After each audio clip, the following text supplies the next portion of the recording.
عارف يا صاحبي إني كنت فاكر زمان إن البرمجة كلها كود وبس، إن اللي يعرف يكتب كود كتير يبقى شاطر، وإن أي مشكلة تحصل يبقى العيب فيا لأني مش فاهم أو مش حافظ كويس. العقلية دي كانت مريحة شوية لأنها تخليك تلوم نفسك وخلاص، بس كانت غلط. أول مرة فهمت ده بجد كانت بسبب غلطة صغيرة جدا. غلطة دي تحسها تافهة بس خلتني راجع طريقة تفكيري كلها.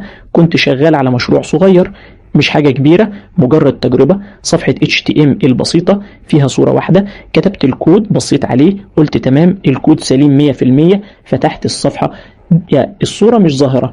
أول رد فعل جه في دماغي أكيد في غلطة في الكود. قعدت راجع السطر حرف حرف، مفيش أي حاجة غلط. بدأ القلق يدخل، ليه مش شغال؟ ليه كل حاجة شكلها الصح بس النتيجة غلط؟ وقتها بدأت أعمل حاجة كلنا بنعملها، التخبيط. أغير حاجة، أرجعها، أمسح، أكتب تاني من غير ما أفهم أنا بعمل إيه ولا مستني إيه يحصل. الوقت بيعدي وأنا متعصب، حاسس إني فاشل، حاسس إن البرمجة أصعب من طاقتي. بس الغلط كان قدامي بس أنا ما كنتش شايفه. الصورة كانت جوه فولدر وأنا كنت بتعامل معاها كأنها جنب الملف. يعني كنت بقول للكمبيوتر هات لي الصورة من هنا وهي أصلا مش هنا. وهنا فهمت حاجة مهمة، الكمبيوتر ما عندوش إحساس، ما عندوش نية يساعدك. هنا هو بينفذ أوامر.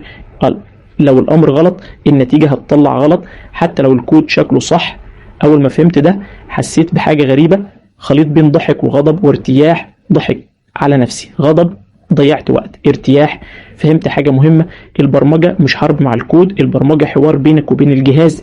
انت بتقوله يعمل ايه وهو بينفذ بالحرف، مش بيكمل، مش بيخمن، مش بيصلح. ومن هنا بدأ تفكيري يتغير. بقيت لما حاجة توقف مش اجري على الكود، اقف واسأل نفسي انا طلبت ايه، هو عنده اللي بطلبه، انا موصل الفكرة صح. بدأت ابص للمشروع كله مش سطر سطر، والاحظ ان اغلب مشاكل المبتدئين مش في المنطق لكن في التفاصيل الصغيرة. اسم ملف، مكانه، ترتيب الملفات، لو اتلخبطت كل حاجة تقع. ده علمني درس تاني، الغلط مش عيب، العيب انك ما تتعلمش منه. كل غلطة خطوة حتى لو مزعجة. كل مرة يعني تحل مشكلة انت بتبني حاجة اهم من الكود، طريقة التفكير.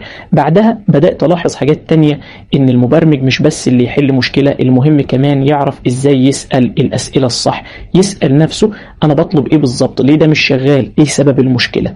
وبدأت اكتب كود اكتر، مش بسرعة، مش عشان اطول الكود لكن عشان افهم كل خطوة واعرف كل تفاصيلها. حسيت بالفرق لما بقيت اصبر، مفيش داعي للتوتر، مفيش داعي للضغط على نفسي. كل غلطة درس، كل مشكلة فرصة اتعلم حاجة جديدة.